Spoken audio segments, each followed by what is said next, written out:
बनावट शालार्थ आयडी प्रकरणात मोठी कारवाई. संशयित प्रशांत वाडिले धुळ्यातून अटकेत. घराची झाडाझडती सुरू.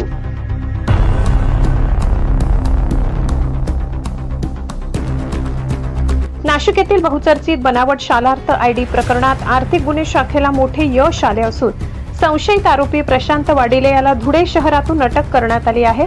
विशेष म्हणजे वाडिले यांनी नुकतीच Republican party of India Athawale गट शिक्षक आघाडीच्या धुळे जिल्हा अध्यक्षपदी नियुक्ती झाली होती.